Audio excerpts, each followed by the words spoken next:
And with me right now from the United Board is their board president, Juanita Skillman. Good morning. And didn't we just see you last week? Yes, you did. A lot of my board is on vacation this month, and so I get to fill in. Today I'm Gary Morrison, our treasurer. Okay, all right. Well, good to have you here today. And so that means we're going to put up your first slide, which is the financial report, which again, Gary would normally give. Absolutely. And in United, we do not have a business meeting in October. We have our annual meeting and our organizational meeting, but we don't have a regular business meeting. So this is the report that Gary would have given had we had a business meeting in October. And just basically it shows you that we're a little in the hole. Our total revenue is $28,412,000. And our total expenses are $29,115,000. So we're about $703,000 short. Now, we do have more revenues than we thought we were going to have, particularly the non-assessment revenues. So our variance is only $852,000. That sounds big, doesn't it? How can you say only $852,000? But in the scheme of things for a budget that this big, that's not bad. Right. And it is just as of August, so we still have months to go. I just wanted people to look and see our reserves, because this has been a big issue. The blue line shows our replacement fund. So we have lots and lots of things in our reserves that are designated for certain things. For waistline remediation, for appliances, for roofs, for whatever. And that's what that blue line is. Those are all the replacements. And that stays pretty steady, and it's pretty handy.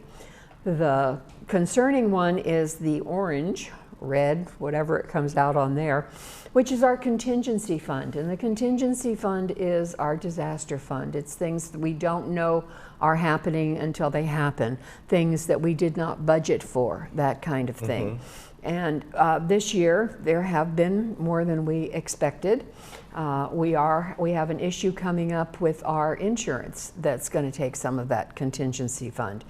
Insurance companies across the United States are either dropping policies or raising their rates considerably because we're considered wildfires because we live in California. Right. But the floods and the hurricanes and all of those all take a toll on insurance rates. So we're having to dip a little into our contingency fund for that.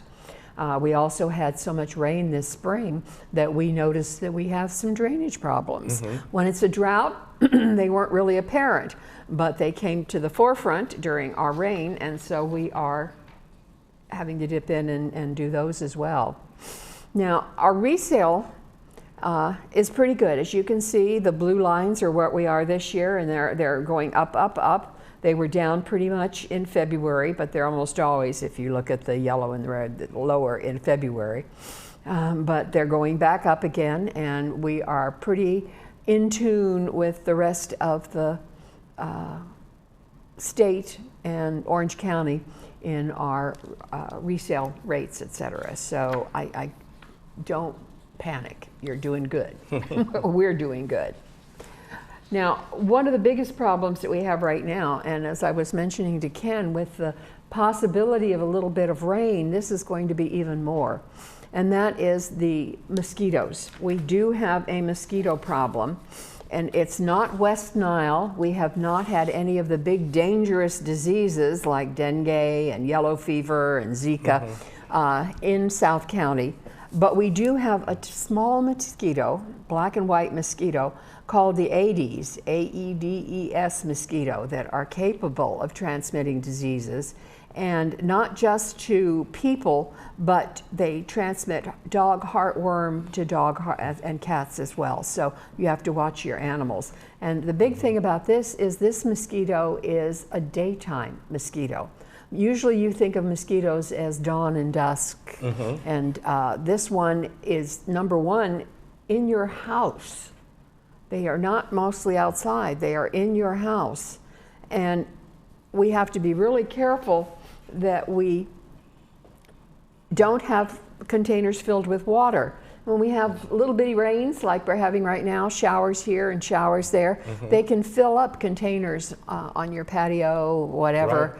And even just the top of a water bottle size can have an egg or two from the mosquitoes. If you have bird baths, pet water bowls outside, please scrub them. And dump water from the potted plant saucers. Don't let it build up in the saucers. Getting into water, that's one of the problems that we have, is that people think, oh, the drought is over, I can water to my heart's content and all of this. No, we are still in a drought situation. We had more rain this year than usual, but it's still a problem. So how do you avoid mosquito bites? The main thing is to not have the water around. You want to use a mosquito repellent if you are susceptible particularly to mosquitoes. I'm not. I can walk through mosquitoes and they don't like me. I'm sour, I'm bad, I'm not good. They don't like the color purple, I hear. Yeah, I guess they don't like the color purple. But some people are just magnets for mosquitoes. And the mosquito, this one that we have right now, leaves big red welts, and they're itchy and they're difficult. So you need to really be careful about the mosquitoes. And you can wear mosquito repellent clothing. Always wear long sleeve shirts and pants and lighter colored clothing, particularly if you are outside. Although, as I said, these little mosquitoes are inside as well.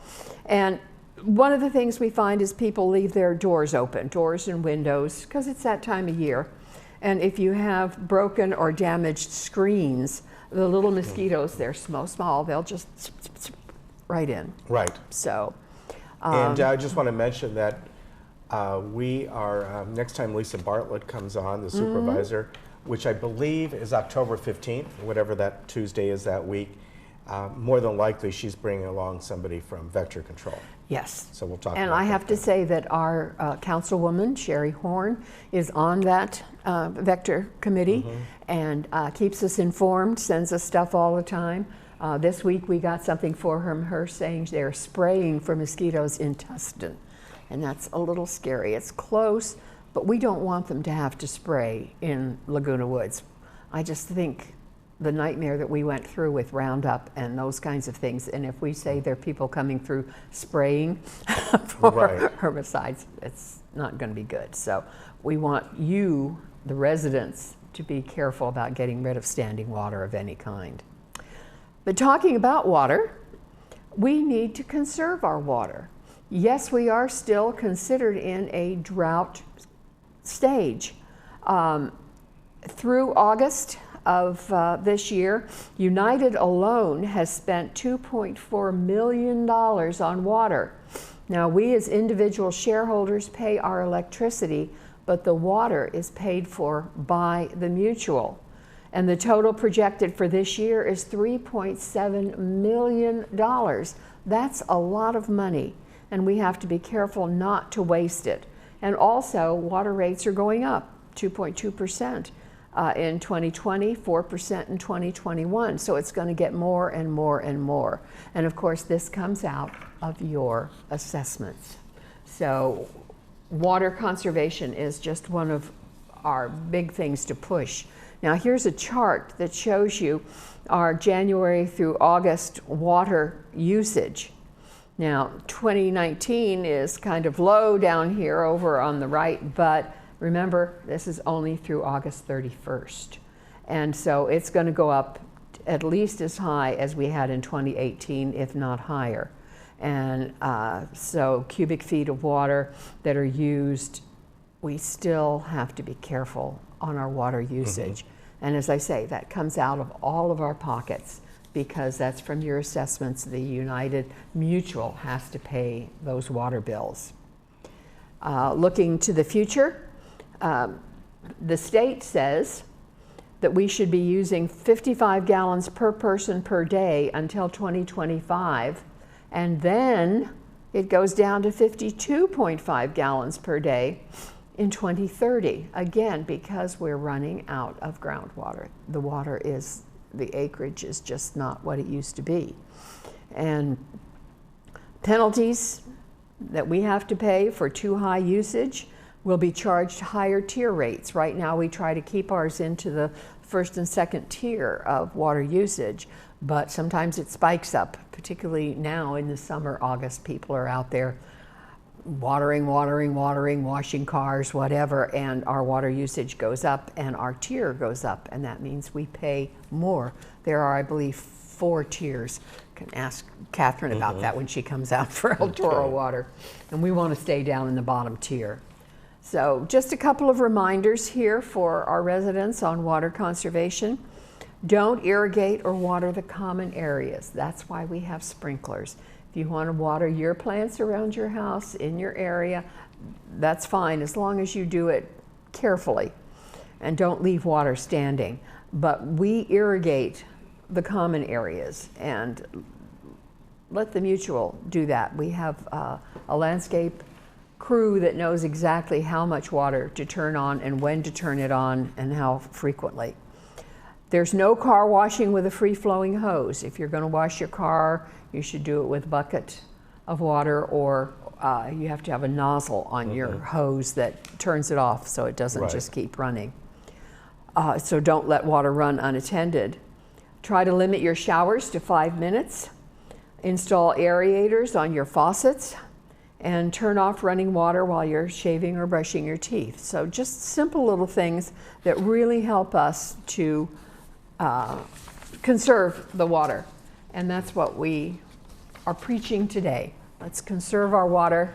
Saves money, helps the mutual, and when you do use water, make sure you don't leave any standing water for these dang little mosquitoes, AEDES, Aedes mosquitoes. All right, very good. Good to see you again. That's my preaching for today. Maybe we'll see you next week.